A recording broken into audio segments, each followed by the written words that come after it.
record on this computer. So we are on module 4, DRF. So today we're going to be talking about, we're not going to specifically be talking about the Django REST framework. So we have the 16th, 17th, Thursday, and Saturday. So today we're going to be building a backend API that we're going to be building a wine app. So if you think about like posts and comments, that old Django full stack app where we'd have posts and comments, here we're just going to have a single resource, wines, like alcohol wines, and we're going to be able to create, read, update, and delete a wine from our database. But instead of sending back a Django template and displaying something on the screen on the front end, we're going to be sending back JSON because we're going to be using our backend as an API. So anybody can visit that and receive some JSON back. And we can utilize React to interact with that database or that backend, or we can use any kind of essentially front end framework to interact with that. Yeah, so does anybody have any questions before we officially jump in? So that's Monday. Tuesday, we're going to be talking about Django REST framework with posts and comments. Django REST frameworks, Django's REST framework is just a module or a library that helps send back REST, like do like a RESTful API, makes your life easier instead of manually doing everything like we're going to do today. All right. So with that, I'm going to go ahead and open up a new VS Code window.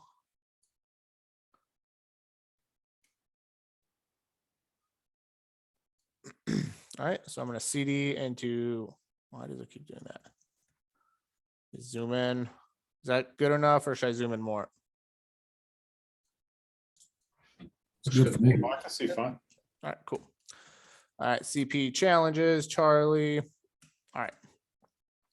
So here are all the challenges I've done throughout the cohort. So today we're going to be building a backend Django app that just stores wines and displays wines, or responds with a wine. So I'm going to make a directory called a wine project. I'm going to CD into that wine project, and I'm going to open that wine project into a new VS Code window. All right. And everything is in today's material. I don't recommend following along right away because you will be doing this on your own, and any minute little hiccup will cause you to get stuck.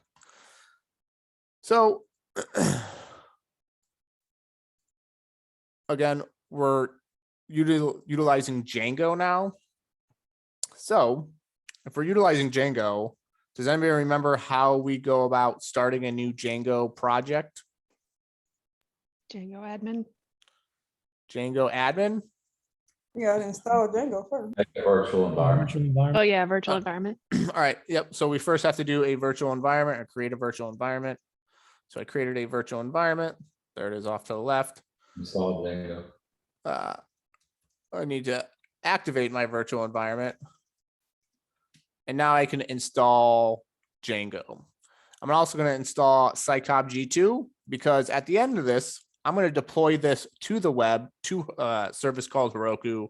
So this application will live on the internet for everyone to have access to and can see. So that's what we're going to do today at the end of this specific lecture. So I'm going to pip install Django and Cycop G2.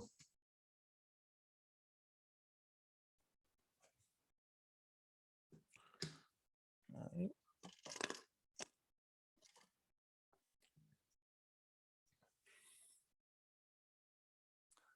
Let's go. Why is it taking so long? All right, cool. All right. So, yep. someone say something?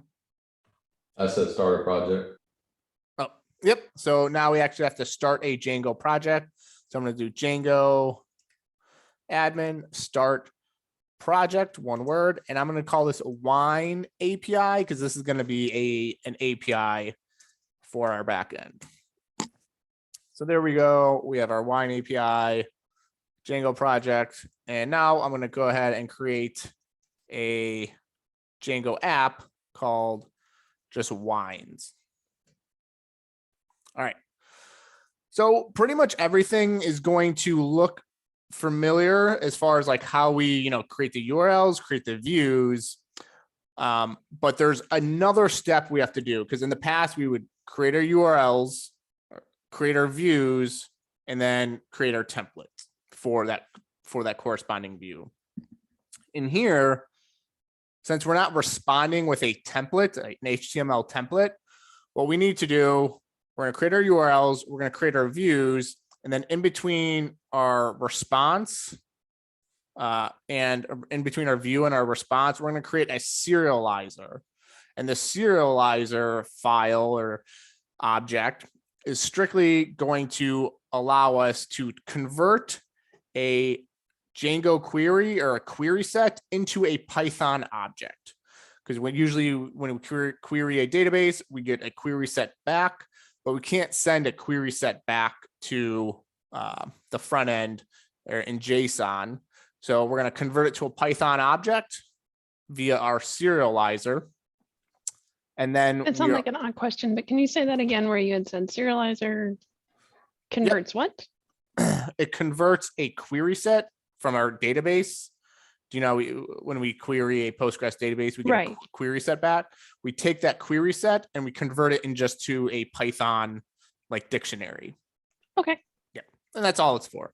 And because we like to keep our separations, all our operations kind of separate, our code separate. So we're going to break it out into a serializer class. And then we take that Python dictionary, which is the data that we want to send back via JSON. And we're going to return, we're going to pass that Python dictionary into a JSON class or JSON converter class and just send it back. All right. So what did I just do? All right. I created my wines app. The next thing I need to do is connect my Django app to my wine API project. So I'm going to open up settings. And where is my installed apps? Wines. And then for the database, I'm going to be using a PostgreSQL database. And I'll just say wines API. And I'm going to create a database called wines API. If I already have one created, I might delete it. So I didn't have one created. So now we've got one created. All right. So we're done with that. Now, before we actually start writing any URLs, views, serializers, or forms, or anything like that, we're going to go ahead and create our model. And this is going to be just a wine model. So model, wine models.model, like so. It's been a little while since I've written Python. So I'm going to say wine name equals models.char field, max length 255. And then I'm going to have the price. So the price of the wine. I can make that an integer field or a decimal field, but I'm just going to keep it as a char field just to keep things the same. And then here I'm going to have like the varietal, what kind of wine, and I'm going to have a description as well.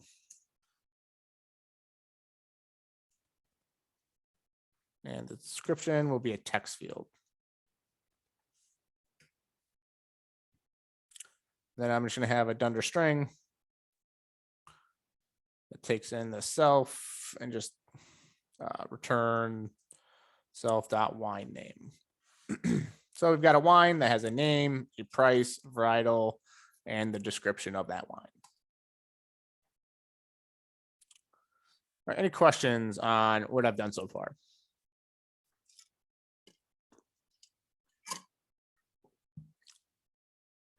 All right. So now let's go ahead and make our migrations. So Python manage.py make migrations. So we created that wine model. It created that initial migration script 0001 initial. Now we can go ahead and actually migrate everything. We'll migrate the entire app, entire project. So I'm going to clear the terminal. Great. Now we can go ahead and write our URLs. So in our Django project URLs, I'm going to delete all those comments. We're going to import the include. And our path, we're going to go to, we can say like API/wines, something like that. We can call this whatever we want. We could just call it wines if we wanted to as well, but I'm just going to do an API/wines. You can call it whatever you want. Include. So it's going to include the wines.urls, which I haven't created yet. So I'm going to come down into my wines URLs or create that file. So I've got my wines URLs. I'm just going to copy this over. I don't think I need include anymore. And now we'll do path. Just if it goes to API/wines, we'll want to see a list of all the wines. So we can do views, wine list, name equals wine underscore list. So then up here, we're gonna have to import our views. Like so. All right. So we created our URLs, or one of our URLs. I'm gonna go ahead and exit out of there. Now in our views, yeah. So in our views, we're going to import from Django, well, hold on, Django HTTP. So request and response objects. If we look at Django, so we have HTTP request. I'm looking for, because before we used to return render the request, pass in a template, and then a dictionary. What am I looking for? So here is what we're going to want to respond with. JSON response, an HTTP response subclass that helps create JSON encoded responses and inherits most behavior from its superclass with a couple of differences. Its default content type is set to application JSON. The first parameter data should be a dictionary instance. And so if you look right here, here's like an example. Great. So that's what we're going to end up wanting to respond with. So I'm going to import JSON response. So Django from HTTP import JSON response. And the next thing I'm going to import is from my models, import the wine model. All right. So now if we do our def wine list, takes in the request.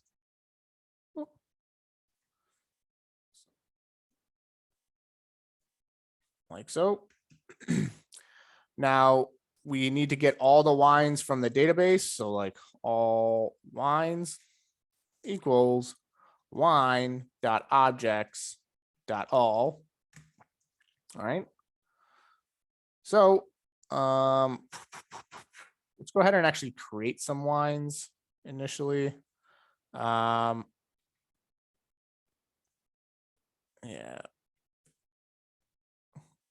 Yeah, might as well do that. All right, so I'm going to go to my admin just so I'm going to create a super user just so I can create some wines. So from models, import wine. Then admin.site.register the wine model. So I'm going to do Python manage.py create super user.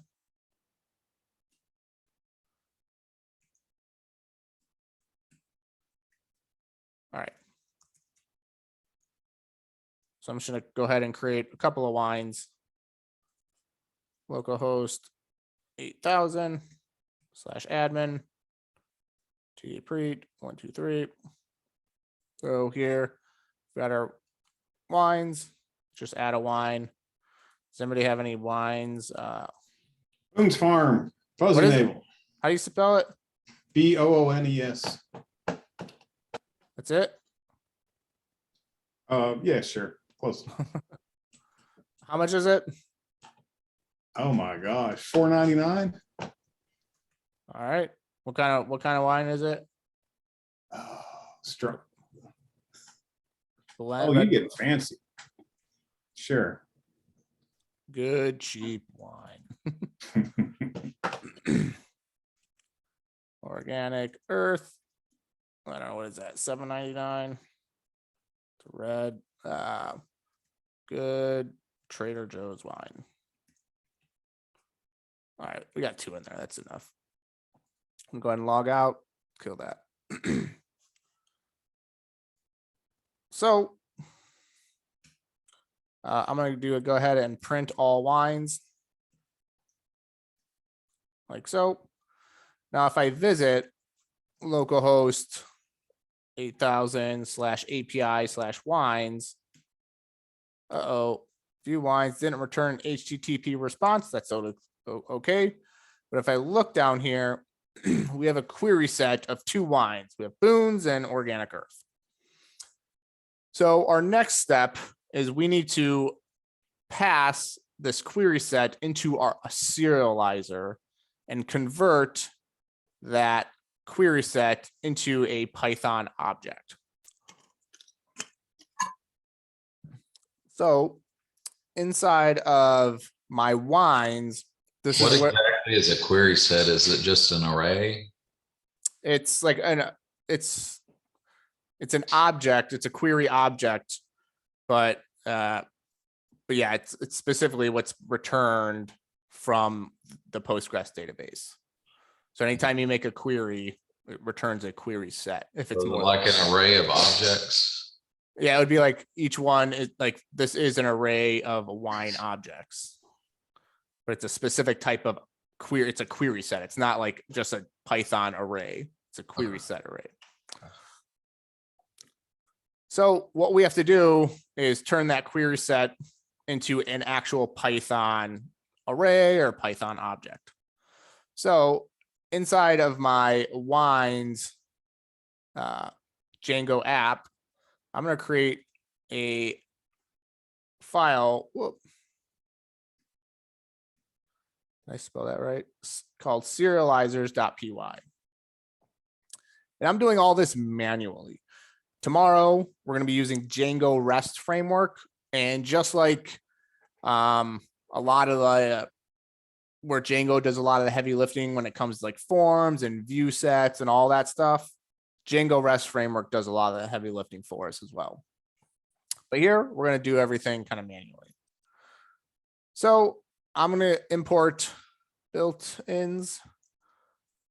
From built-ins, import object.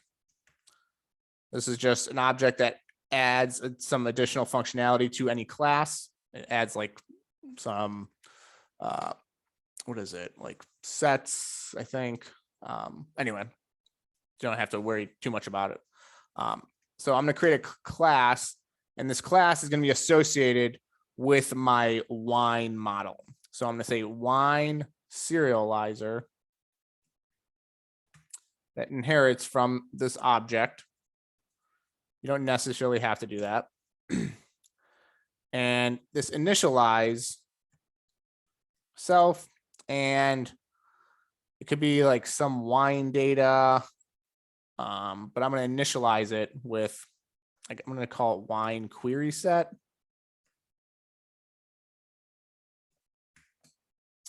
And self dot body equals, or self dot wine query set equals query set.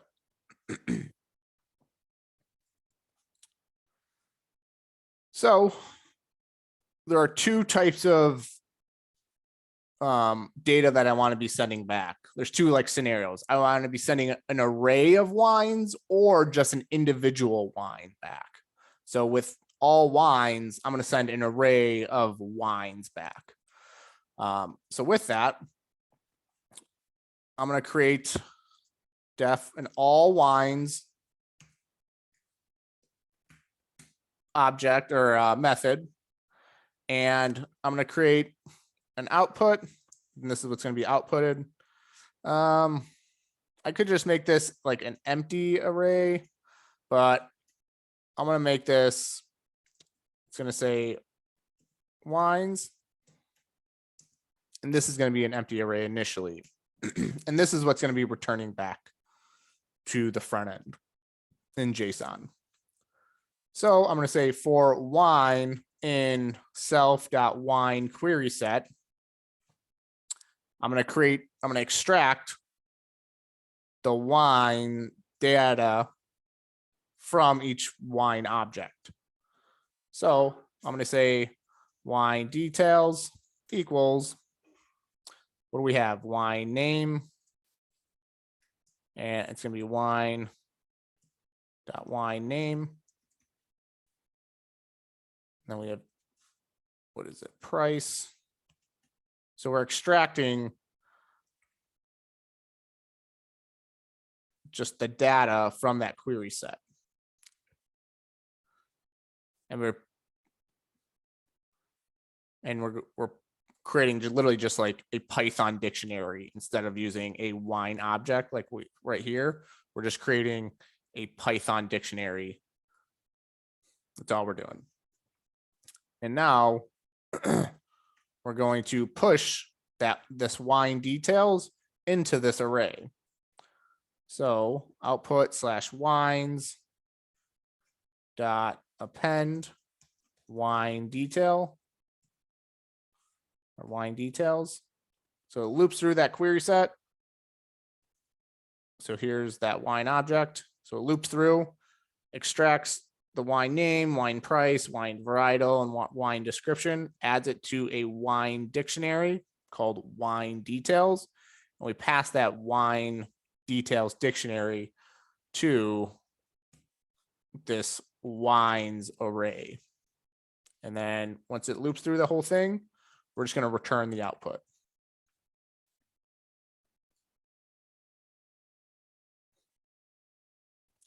Questions on that? Just a quick one, Tom. You said you imported object, but you don't have to. So by passing it into the serializer, is it doing anything? And if you're not calling it, what exactly is it doing? I don't know 100% what it's doing, but it's adding like additional built-ins, object Python. It's like, no, that's not it.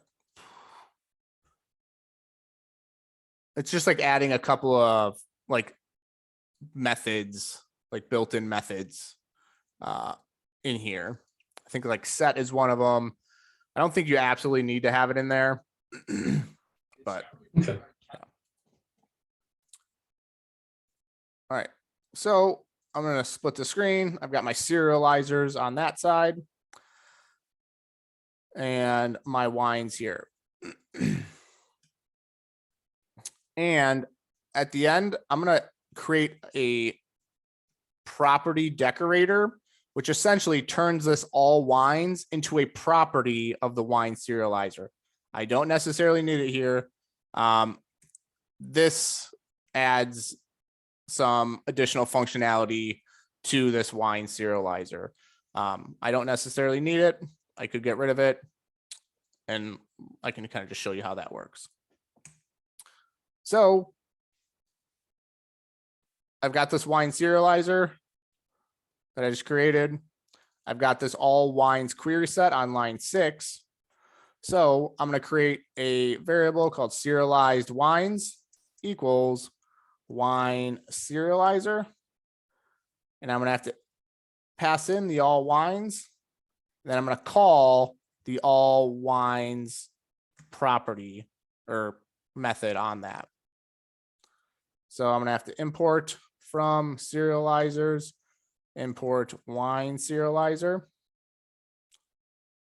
And now I'm just going to print serialized wines. And I'm going to print the all wines as well, just to show you the difference. So if I come over here and take a refresh, I should get the same response. But now notice here's my query set that exists on line 10, which is directly from that query. But now I've got my serialized wines, which is literally just a dictionary with a wines key that has an array of an array of a dictionary of the wine name, price, varietal, and description. So now that I have that, I can just return that JSON response. And that first, if you read about the JSON response, takes in data and kind of some other attributes, but I can do data equals serialized wines, which will JSONify it. And I can also add like status equals 200 if I wanted to. So now if I refresh this part, it does return an HTTP response, but let's take a look at what that data looks like. There we go. So our API is working. Questions? So that JSON response thing, it just put quotation marks around it basically to kind of make it in JSON format. I wouldn't say just put quotation marks around it. Because if I just did like serialized wine, think of it's like JSON.stringify, it stringified it and all that. So it just turned it into a JSON format.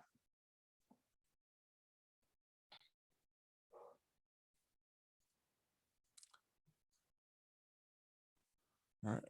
What other questions y'all have?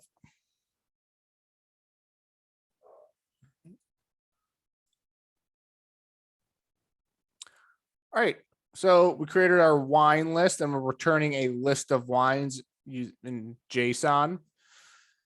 Now we can go back to our URLs and do the same thing with wine detail. So we can do wines int, so wine ID, and we can do wine detail. Now we can go to here and create our views, wine detail, which takes in the request. What the hell?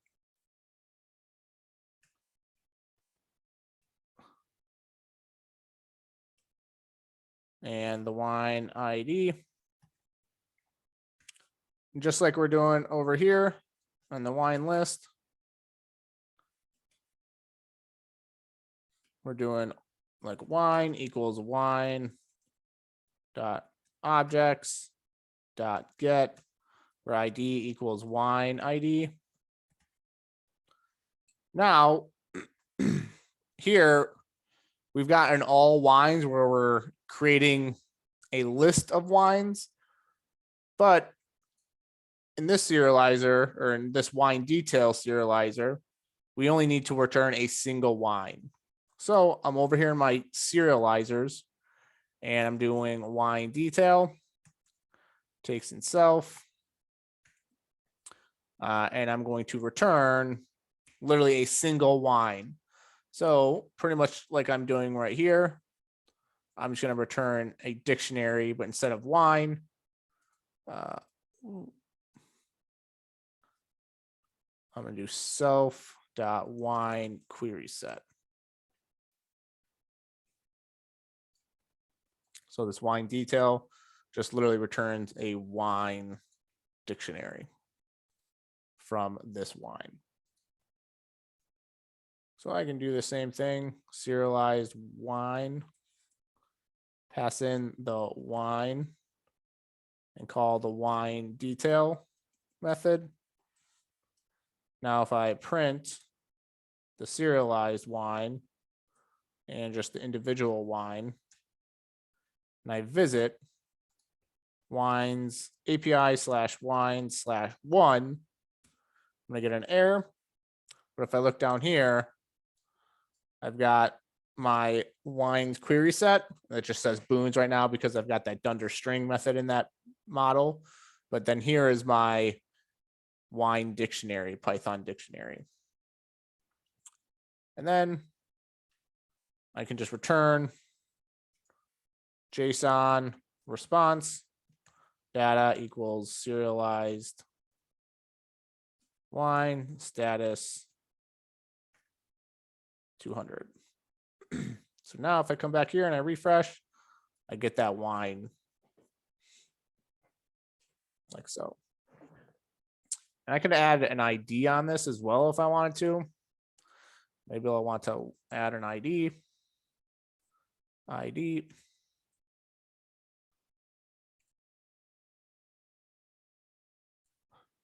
Wine ID like so. I can refresh that. Now I can get an ID, which is a little more applicable, and I could do stuff with that. All right. So that's our wine detail. Does anybody have any questions on the wine detail?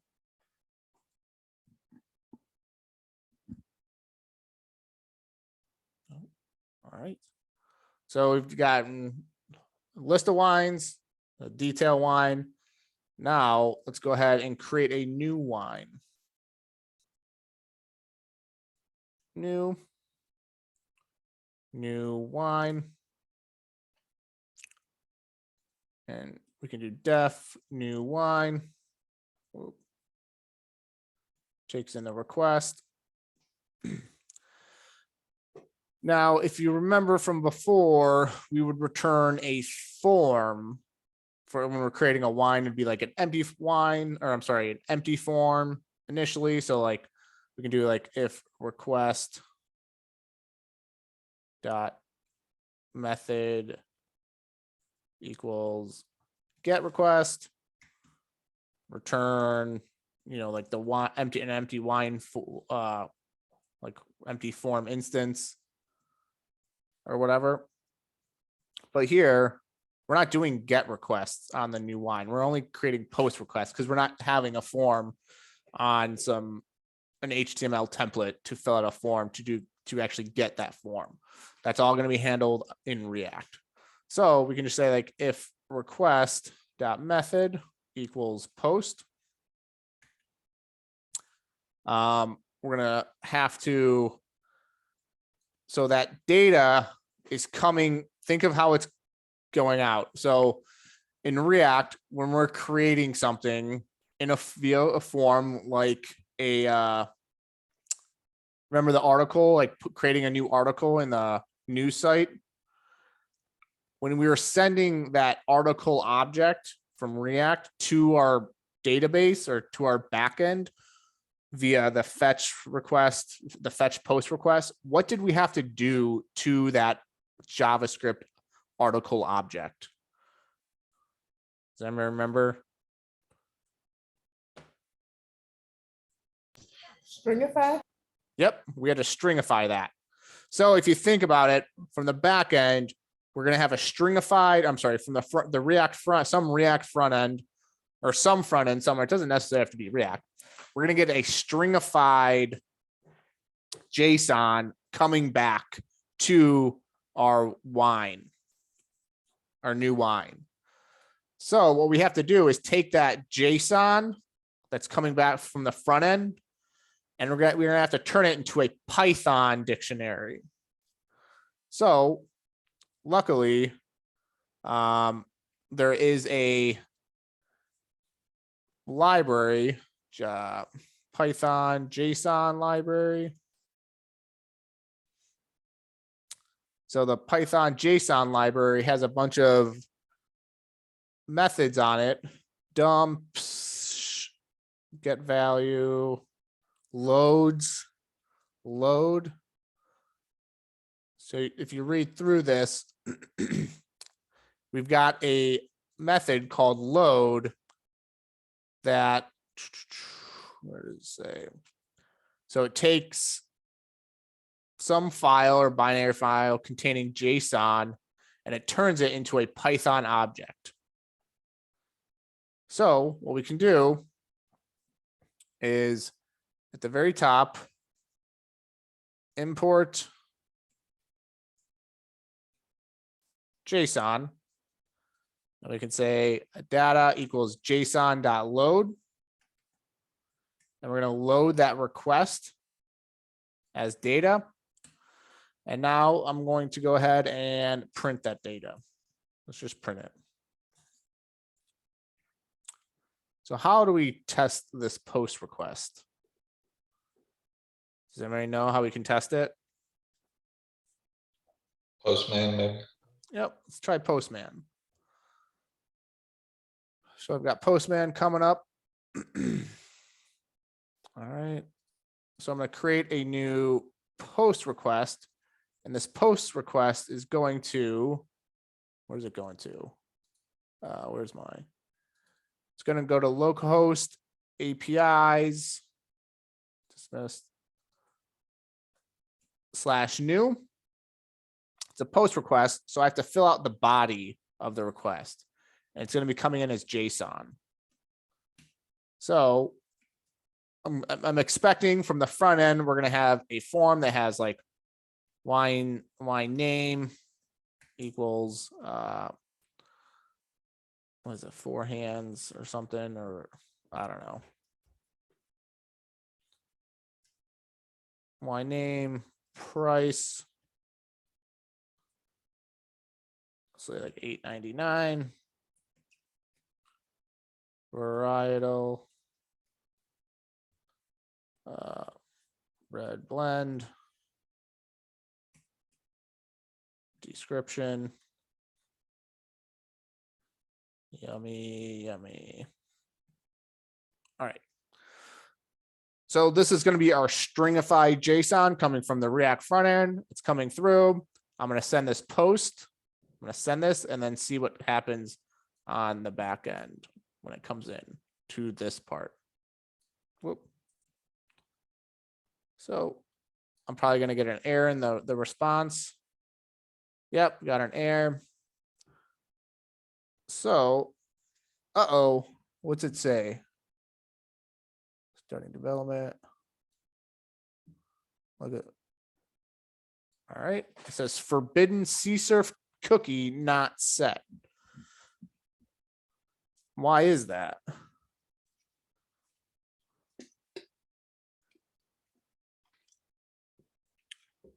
What is the CSRF cookie or the CSRF token? What did that do?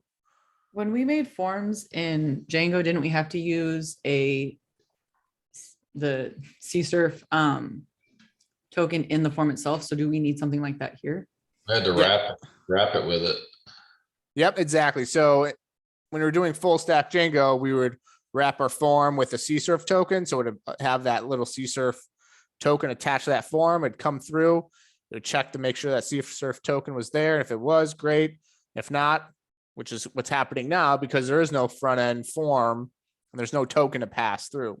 So what we can do is just disregard that token because we're going to say from Django views decorators dot csurf import csurf exempt. So we're going to say, hey, don't worry about that csurf token. Created a decorator. So it shouldn't worry about this decorator now, or that csurf token.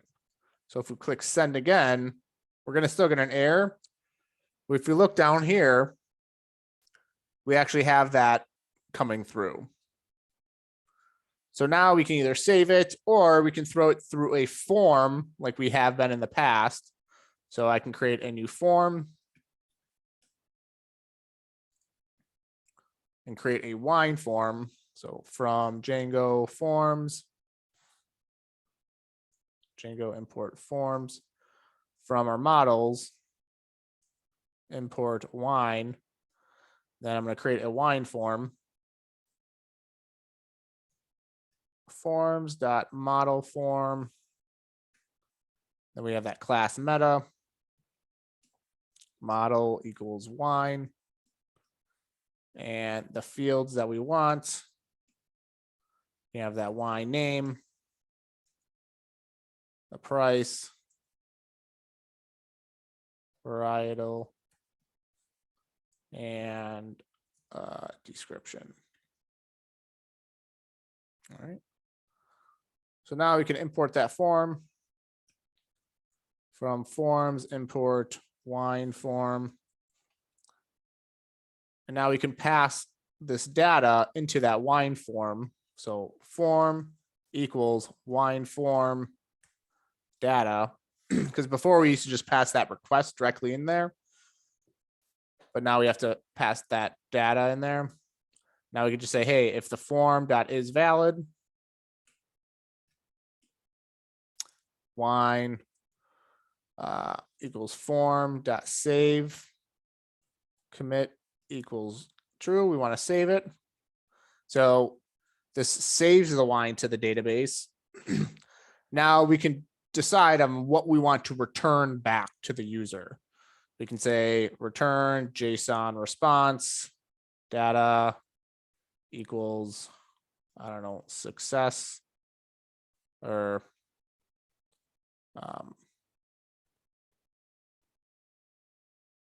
yeah, like message equals successfully saved wine,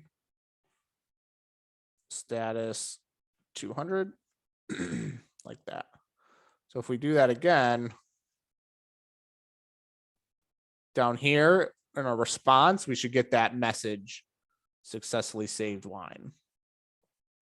So if we save that, there we go. We got a message back. And now if we have that message back, that's what's going to be in the front end. We're going to take that and we can display it anywhere. In the articles, in the news site, when we saved an article, what do we do with that article? What was the message that we got back?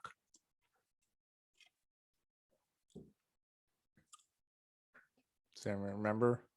Some kind of success message. So we had a success message. Didn't we also get the article back as well? Redirect to the article page. Okay, we redirected to that article page. So we can either have a success message back. We can actually send whatever we want back.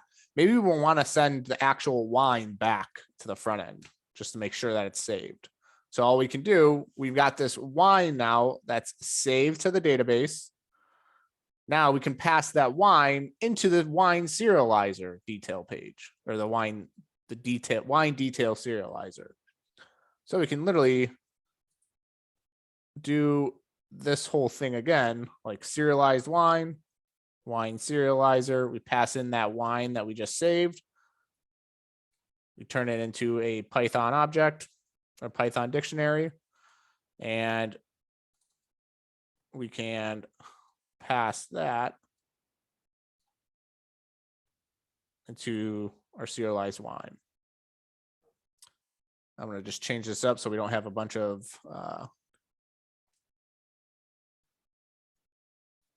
so now instead of this message being sent back, hopefully we send that wine back.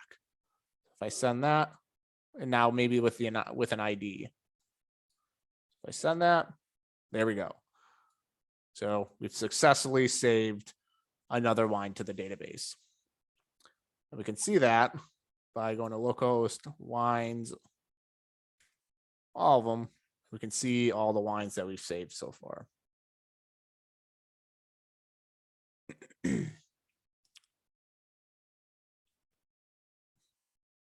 right.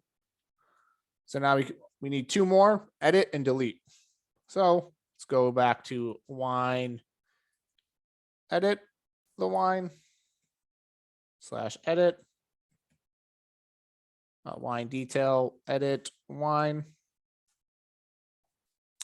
So edit wine is just like new wine, just like we did in the past. We would pass in a wine instance. Wine equals wine.objects.get ID equals, that's it. Pass in a wine ID. So I've got this wine. We do the same thing here, but now in this wine form, we just pass in the instance of that wine. What do we have? Edit wine. Oh, edit wine, like so. There we go. So we grab that instance of the wine we want to edit. We make whatever edits we want in React. We send that, save it again. We extract what data we saved. We pass what data we changed.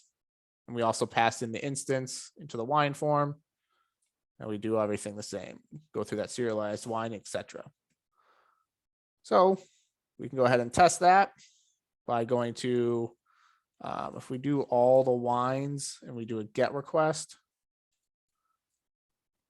we have all of our wines right here. So maybe we wanted to edit wine number 4. So wine 4, edit. We're going to do a post request. Instead of saying yummy, yummy, we'll do, this is another Trader Joe's red wine. And I'm going to make a post request, and hopefully I'll get back just this Python or this JSON object that, and maybe with inflation going up, it's now $12.99 or whatever. Hopefully this is what gets returned back. So if I click send, there we go. I got a successful response. It's now $12.99. It says this is another Trader Joe's wine.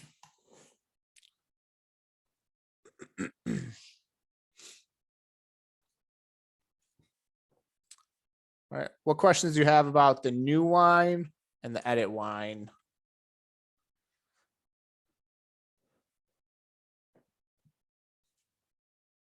Are there going to be times with forms that we won't want to exempt the CSRF?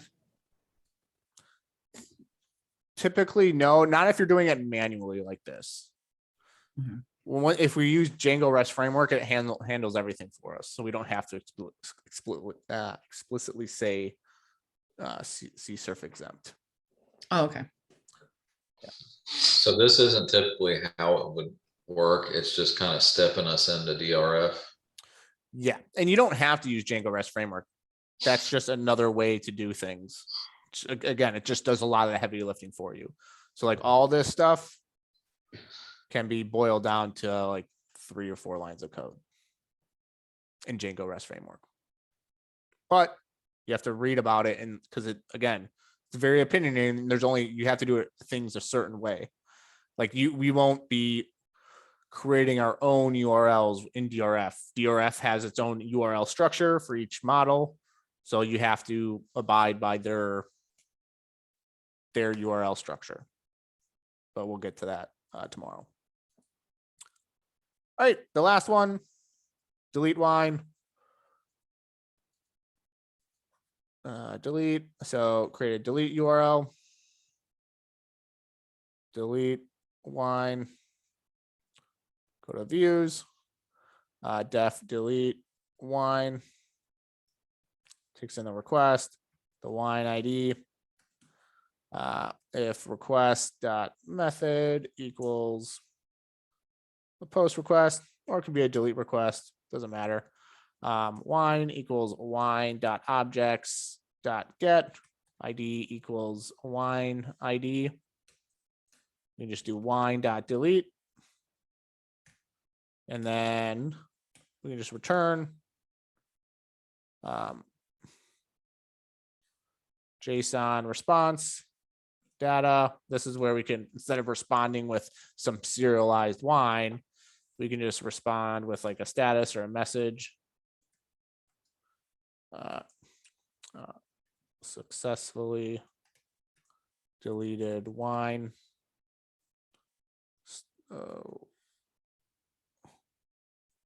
Status 200, like so. So if we come over here and maybe we want to delete wine 3, delete, click send. Uh-oh. What do we get? Forbidden CSRF token not set. Need to CSRF accept exempt. There we go. Now if I send that back, message successfully deleted wine, I can grab all the wines from the database. Let's do a get request. I'll just go actually to the URL. And there we go. Wines 1, 2, and 4, because we deleted number 3. All right.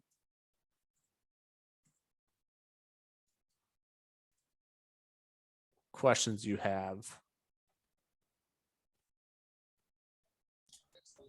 So in this instance, the Django forms are really just acting as a simple way of filling out a model, editing the model, creating and deleting. In our like full stack apps, we're going to be using Django forms in that way rather than actually using them to ever render anything on the front end. Correct. Yeah, here is just a way to essentially verify the data that's being passed in corresponds to that model, that wine model. Okay, makes sense. Yep.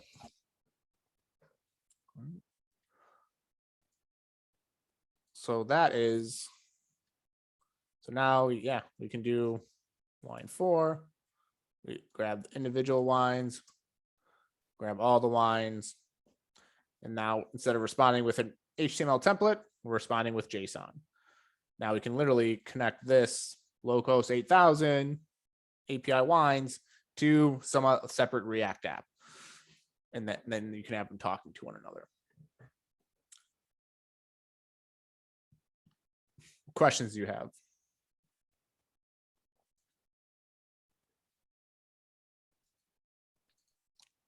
All right, just a recap. We created our Django project like we always have. We created our Django app like we always have.